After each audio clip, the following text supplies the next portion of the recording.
लोकसभा चुनाव में 2019 के अपने आंकड़े को बीट करने के लिए और इस बार 303 से कहीं आगे की छलांग लगाने के लिए भाजपा के बड़े बड़े नेता ग्राउंड पर उतरे हुए हैं।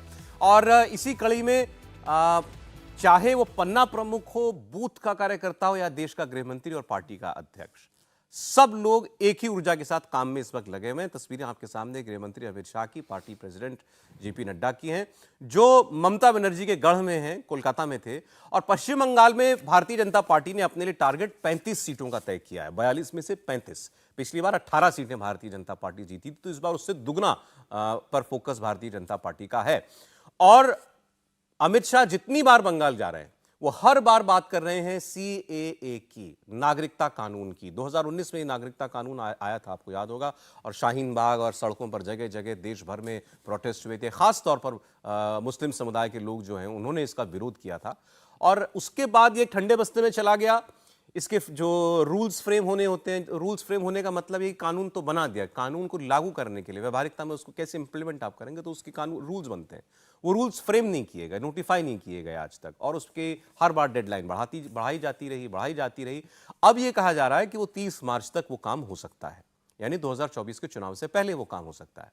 गृह मंत्री अमित शाह, वो जिनके विभाग को ये करना है बाय द वे, वो पश्चिम बंगाल में जाकर ये चुनौती देकर कह रहे हैं कि सीएए देश में कानून बन चुका है और ये कानून लागू होकर रहेगा। बंगाल के अंदर लगभग 70 से 75 लाख ऐसे हिंदू शरणार्थी रहते हैं जिनको इस कानून का लाभ सीधा सीधा मिल सकता है, यानी कानून लागू हो गया तो उसके बाद उनको सीधे नागरिकता भारत की मिल जाएगी बगैर किसी और प्रक्रिया में जाए हुए। वो ये कह रहे हैं कि इसका लाभ हम देकर रहेंगे। ममता बनर्जी कहती हैं कि हम ये लागू होने नहीं देंगे। आप अमित शाह की बात सुनिए और ममता बनर्जी के सांसद की बात सुनिए, वो इसका जवाब कैसे दे रहे हैं। देश के हर राज्य में भारतीय जनता पार्टी की सरकार बने, हमारे सिद्धांतों की सरकार बने, वो हमारा लक्ष्य है। मगर बंगाल उसमें सबसे ज्यादा महत्वपूर्ण है, क्योंकि पश्चिम बंगाल में भारतीय जनता पार्टी की सरकार बनने का मतलब है घुसपैठ पूर्णतया रुक जाना और घुसपैठ को सील कर देना। पश्चिम बंगाल में भारतीय जनता पार्टी की सरकार बनने का मतलब है गाय की तस्करी रोक देना। पश्चिम बंगाल में भारतीय जनता पार्टी की सरकार बनने का मतलब है शरणार्थी जो आए हैं उनको सीएए के माध्यम से नागरिकता दे देना। और दीदी कई बार हमारे शरणार्थी भाइयों को गुमराह कर रही कि सीएए होगा नहीं होगा, कानून बनाकर रुक गए। आज मैं आप सबके सामने कहकर जाता हूं, सीएए इस देश का कानून है, इसको कोई रोक नहीं सकता, सबको नागरिकता मिलने वाली है। सीएए लेकर ये पुराना स्टोरी है। रोटी, कपड़ा और मकान वो तो दे नहीं सकता देश का जनता को, तो इसीलिए वो धर्म के नाम पे विभाजन के लिए ये सीएए वगैरह ये कर रहा है। तो उन्होंने तो ये पार्लियामेंट में पास किया था, तो किधर गया? तो हम तो बोला है बंगाल में ऐसा नहीं होगा, हम लोग होने नहीं देंगे। लेकिन वो लोग ये वोट आने से ही इनको ये सीएए एक्सेट्रा ये सब वो लोग मिसयूज कर रहे हैं। तो जैसे मैं आपको बता रहा था कि मामला तो 2019 से चलता हुआ आ रहा है, लेकिन आज भी जिस शिद्दत के साथ इसका विरोध किया जाता है, हैरानी होती है कई बार सोच करके कि कोई वजह तो बताओ, क्या प्रॉब्लम है सीएए जैसे कानून से। कानून क्या कहता है? कानून ये कहता है कि पाकिस्तान, बांग्लादेश, अफगानिस्तान, इन देशों से सताकर भगाए गए हिंदुओं को भारत में शरण दी जाएगी, नागरिकता दी जाएगी। इससे क्या दिक्कत है आप जरा बता दें, कोई पार्टी बता दे जो अभी कुणाल घोष कह रहे थे कि हम लागू नहीं होने देंगे इसको। ये फैक्ट है कि लागू तो नहीं हो पाया। मुझे लगता है कि ये एक तरह से कहें कि सरकार के लिए भी परीक्षा है। केंद्रीय गृह मंत्री ये कह रहे हैं, लेकिन लागू तो अब तक नहीं हो पाया, ये सच है। और सच बात ये भी है कि किसी भी देश को उसके देश में आने वाले, उस देश में रहने वाले लोगों की नागरिकता का कानून बनाने का, तय करने का अधिकार है। अमेरिका जैसे देश ने भी अपने से लगी सीमाओं के 3 जो उससे लगे हुए हैं वहां के नागरिकों के लिए नागरिकता का कानून बनाया। यहां पर जिन लोगों ने उसे हिंदू मुसलमान किया वो गलत काम किया, लेकिन अगर सरकार उसे लागू नहीं कर पाई है तो एक बड़ा वर्ग है जो उसकी प्रतीक्षा कर रहा है, जो उसको उसी तरह से देख रहा है। और जब अमित शाह ये ठीक चुनाव के पहले कह रहे हैं तो क्या चुनाव के पहले लागू होगा या इसके लिए 24 के बाद की प्रतीक्षा करनी पड़ेगी, ये बड़ा सवाल है। अच्छा, अब हमारे देश के अंदर तो ये इस कानून का विरोध हो गया, क्या प्ली था, किस किस बिना पर विरोध किया कि भाई ये विभाजनकारी है, धर्म के आधार पर आप किसी की नागरिकता तय नहीं कर सकते कि हिंदू को तो मिलेगी मुसलमान को नहीं मिलेगी, जबकि उसमें बड़ा स्पष्ट लिखा है कि भाई ये उनको दी जा रही है जो जिनको उनके धर्म की वजह से सताया गया और मजबूर होकर वो इस प्रताड़ना की वजह से भागकर शरण लेने के लिए भारत में मजबूर हुए, तब भी आप कहते हैं क्यों नहीं मिलेगी। जो सताया हुआ है अगर वो उस धर्म का भी है तो उसको भी आप दीजिए, जो सता रहा है। वेस्ट के अंदर इस वक्त इटली की प्रधानमंत्री ने कहा we have immigration problem. West में जहां पर ज्यादातर जो है अरब कंट्रियों से और अफ्रीका से शरणार्थी जाते हैं वो मुसलमान ही होते हैं। वो वहां फ्रांस में, बेल्जियम के अंदर, तमाम देशों के अंदर, इंग्लैंड के अंदर सब नेता ये कहने लगे हैं कि भाई हमको ये शरणार्थी समस्या का कुछ करना पड़ेगा, क्योंकि शरणार्थी हमारे देश में आकर के ये हमारे समाज में मिलजुल नहीं पाते हैं, हमारे समाज के अंदर आकर भी अलग थलग होते हैं, फिर अपनी नाजायज मांग आगे रखते हैं, हिंसा में शामिल होते हैं। वो देश इस बात को लेकर के जागरूक हो रहे हैं कि हमने जो अपने दरवाजे खोले हुए थे वे बंद करने पड़ेंगे। कोई ये नहीं कह रहा कि आप वहां पर जो है किसी धर्म के खिलाफ अन्याय कर रहे हैं, कहीं से आवाज उठती हुई आप नहीं सुनते हैं। ट्रंप जैसा प्रेसिडेंट अमेरिका के अंदर आता है, वो सीधा कहता है मैं मुसलमानों को वीजा नहीं दूंगा, यही नाम लेकर के, और स्पष्ट, कोई इफ एंड बट नहीं। आप कुछ अमेरिका कर रहा है तो सब ठीक है, आपका देश केवल इतना तय करता है कि मैं सताए हुए को शरण दूंगा, वो हम लागू नहीं होने देंगे। पाकिस्तान में कौन सताया जा रहा है? पाकिस्तान में तो कोई मुसलमान थोड़ी सताया जाएगा, पाकिस्तान में तो हिंदू वहां पर सताए जा रहे हैं।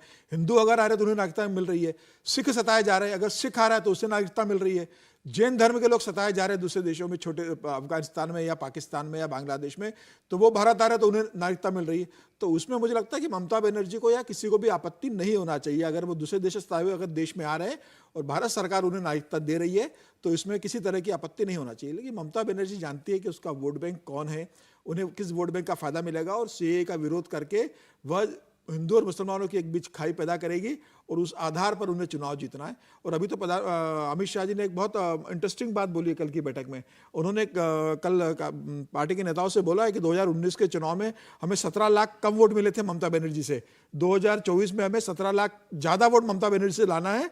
और वामपंथी जिनका एक खाता भी नहीं खुला रहा, जिनको 50 लाख वोट मिले थे और कांग्रेस को 38 लाख वोट मिले थे, तो ये सुनिश्चित करना है कि 2024 के चुनाव में बंगाल से वामपंथियों का खाता भी नहीं खुले और उनके 35 लाख और कांग्रेस के 37 लाख मिलकर 70 लाख जो वोट है वो भी भारतीय जनता पार्टी को मिले। हमें 50% वोट बंगाल से लेना है और 10% वोट इसी आधार पर हमें बढ़ाना है। तो मुझे लग रहा है कि अमित शाह जी सारे संगठन में मजबूत कर रहे हैं, सीएए की बात कर रहे हैं, घुसपैठियों को लेकर जिस तरह से बात कर रहे हैं, और पश्चिम बंगाल में ममता बनर्जी के जो मुस्लिम तुष्टिकरण की राजनीति की बात कर रहे हैं, वहां मुझे लगता है भारतीय जनता पार्टी जमीनी स्तर पर अपनी जड़ें मजबूत करेगी। और निश्चित रूप से 2024 के चुनाव में ममता बनर्जी कितनी भी कोशिश कर ले, भारतीय जनता पार्टी 18 से बढ़कर 24 से 25 सीटों की ओर बढ़ने की स्थिति में तय है। हालांकि 35 सीटों का अमित शाह टारगेट लेके चल रहा है, लेकिन मुझे लग रहा है कि 25 सीटें भारतीय जनता पार्टी इस बार 2024 में वहां जीतने जा रही है। देखिए, हालांकि ये भी कहा जाता है कि जब सीएए कानून लाया गया था, बनाया गया था, लेकिन लागू नहीं हो पाया, उस वक्त बंगाल का चुनाव होने वाला था 2021 में, 19 में आया, 2021 में चुनाव होने वाला था, और उस वक्त बंगाल में वादा किया भाजपा ने कि हम इसका लाभ आपको देंगे। लगभग 70 लाख से ज्यादा जो है माना जाता है कि वहां शरणार्थी हैं हिंदू, देश भर में 1.5 करोड़ के करीब है ये संख्या, लेकिन आप बंगाल में लोगों को ये नहीं दे पाए, और उसका एक वजह थी कि 21 के चुनाव में आपको वो उसका सपोर्ट उस वर्ग का नहीं मिला इतना। देखिए, बीजेपी के लिए वैसे भी ये ज़रूरी है, और अमित शाह जिस तरह की बात कर रहे हैं वो मैंने आपको इसी तरह की, हम एक डिबेट कर रहे थे पश्चिम बंगाल के बारे में, तो मैंने ये कहा था कि देखिए पश्चिम बंगाल में इस बार पोलराइजेशन का इलेक्शन होगा और बड़ी तौर पर आपको पोलराइजेशन वहाँ पे दिखाई देगा, और उस चुनाव में बीजेपी को फ़ायदा होना लाजमी है। और यही कारण है कि ममता बनर्जी, देखिए ममता बनर्जी ने एनआरसी को बिल्कुल विरोध किया कि मैं नेशनल रजिस्टर ऑफ सिटीजन जो है उसका नहीं होने दूंगी वहाँ पर। वो किस लिए नहीं होने देंगी? क्योंकि उससे आइडेंटिफिकेशन हो जाएगा कौन लोग जो हैं वो बांग्लादेश से इधर घुसे हैं, और उसमें बहुत सारे मुस्लिम जो हैं वो आपको दिखाई देंगे कि वो बांग्लादेश से जो है पश्चिम बंगाल में घुसे हुए हैं, और ऐसे में उनको फिर निकालना जो है एक समस्या हो जाएगी। और वो लोग भी जो है वो टीएमसी को वोट करते हैं और ममता बनर्जी को वोट करते हैं। ऐसे में ये सारी बातें जो है उनकी राजनीति के साथ है। और हमने, ममता बनर्जी ये भी जानती हैं कि 2016 में जो पार्टी जो है 3 सीटों पे थी, वो 2021 के चुनाव में 77 सीटों पे आ गई थी। उसने ना केवल ये किया था, 10% वोट बैंक पे थी 2016 में बीजेपी, और उसने उठा के अपना जो वोट शेयर है वो 40% कर लिया था। तो उसको ये भी दिखाई देता है टीएमसी को कि कितना बड़ा खतरा जो है उसके सामने बीजेपी का है। अब हालांकि अब इस पर ममता बनर्जी, अब एक तरफ सीए की तरफ आप ये बीजेपी ये कहती है कि भाई इसमें हम जो हिंदू शरणार्थी हैं उनको वोट देंगे।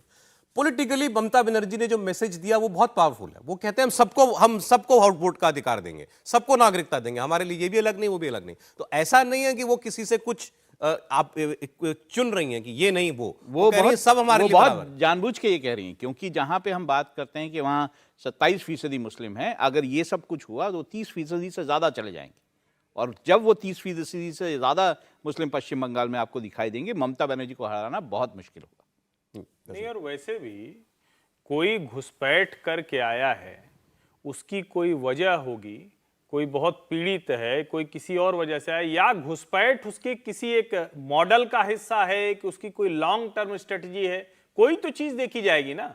आप ऐसा थोड़ी ना है, भारत में पाकिस्तान से आने वाले मुसलमानों को भी नागरिकता मिल रही, उसका एक बढ़िया सा प्रोसीजर है, तय प्रोसीजर, उसके तहत मुसलमान को भी मिलेगी। लेकिन जब कोई भाग कर आ रहा है, सीमा पार करके आ रहा है, अवैध तरीके से आ रहा है, शरणार्थी है या घुसपैठिया है, दोनों का फर्क देखा जाएगा। और अगर हम इस तरह से करेंगे तो फिर बांग्लादेश और पाकिस्तान को तय करना चाहिए कि वो भारत में मिल जाए। वो तो गए थे मुस्लिम मुल्क लेने, और जो मुस्लिम मुल्क है वहां से मुसलमान को हम इस आधार पर नागरिकता दें, ये तो इस देश के मूल सिद्धांत के खिलाफ होगा।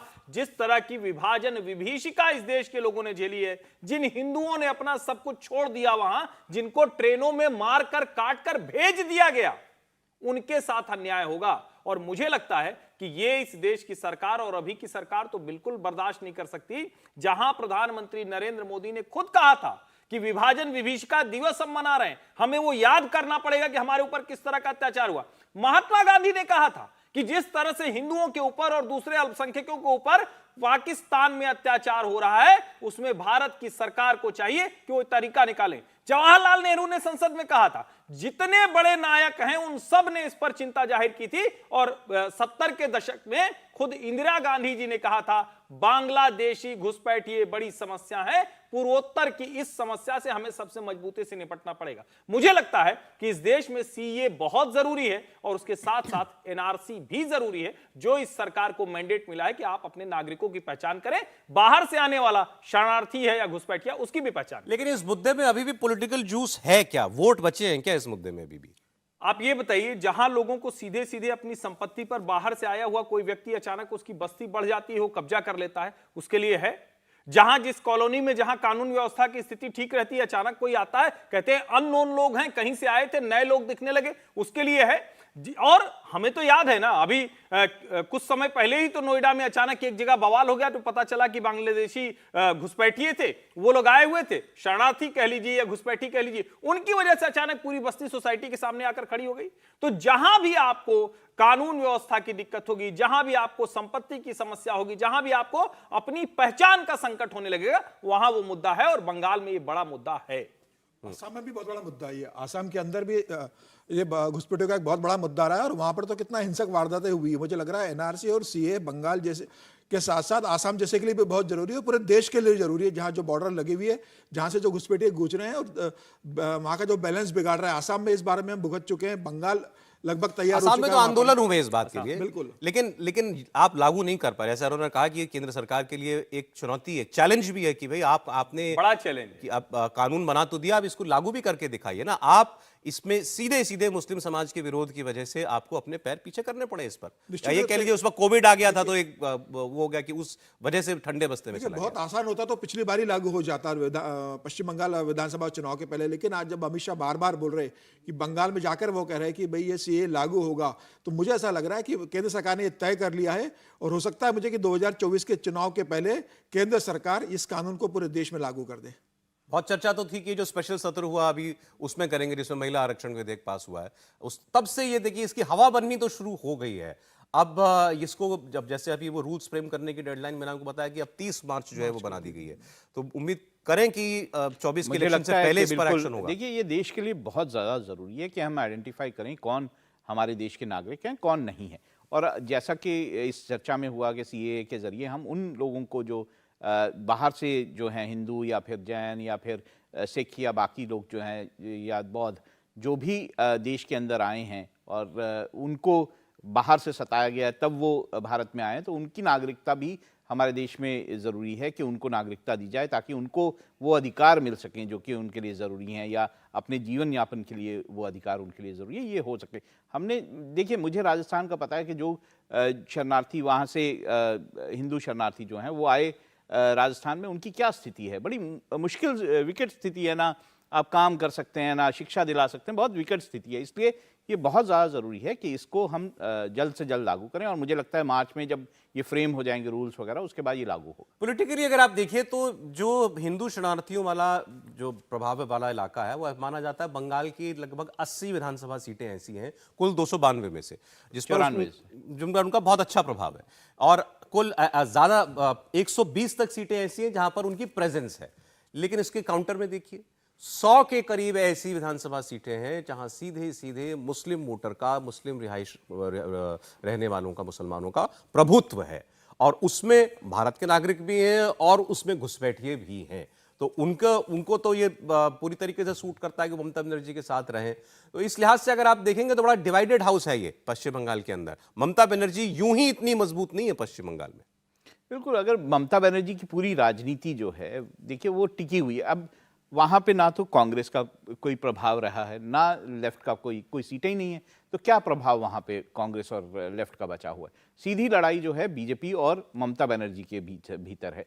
वो ये देख रही हैं कि बीजेपी को किस तरह से, मैं वहाँ पे एक बात हो रही थी कुछ, वहाँ पे जो रिजर्व सीटें हैं उसका मैं आंकड़ा दे रहा था, तो रिजर्व सीटों में से जो SC ST के लिए रिजर्व सीटें हैं उसमें से भी अगर 40 कुछ सीटें जो है ममता बनर्जी को मिली हैं, तो 35 के आसपास, 32-35 के आसपास बीजेपी को मिली थी। तो एक बात साफ है कि बीजेपी में पूरे देश में जो एक बात हो रही है कि हिंदू अम्ब्रेला के अंदर जो विभिन्न जातियां हैं, विभिन्न समुदाय हैं, वो अगर वोट करते हैं, और जो पश्चिम बंगाल में होने की दिखाई दे रहा है हमें कि एक पोलराइजेशन का वोट होगा, तो ऐसे में ममता बनर्जी को अपनी दिक्कतें साफ दिखाई देती। बीजेपी को इसका फायदा होगा। सर ब्रेक का वक्त हो गया मेरे लिए। हाँ प्लीज। मुझे लगता है बंगाल में भारतीय जनता पार्टी का सबसे बड़ी समस्या है कि कोई स्थानीय बड़ा चेहरा नहीं जो ममता बनर्जी के सामने खड़ा हो सके। बंगाल के वोटिंग में एक पैटर्न भी रहता है कि बंगला प्राइड जो रहता है, कि बंगाल के लोगों को जो अपना प्राइड है। मुझे लग रहा है अमित शाह और मोदी के कितने भी चुनाव प्रचार अभियान के बाद जब तक वहाँ का कोई स्थानीय नेता जिससे बंगाल प्राइड वहाँ की जनता देख सके, वह भारतीय जनता पार्टी नहीं देगी, तब तक ममता बनर्जी को बंगाल में हराना मुझे लगता है भारतीय जनता पार्टी के लिए संभव नहीं होगा। अब बीजेपी के लिए जहां चुनौती है तो वहां अवसर भी दिखाई देता है पश्चिम बंगाल के अंदर, की स्कोप है कि आप अपना फुटप्रिंट और बढ़ा सकते हैं। आज वक्त इतना ही कहानी कुर्सी की में था। बहुत शुक्रिया हर्षवर्धन जी, राहुल जी, समीर जी, आपका बहुत धन्यवाद।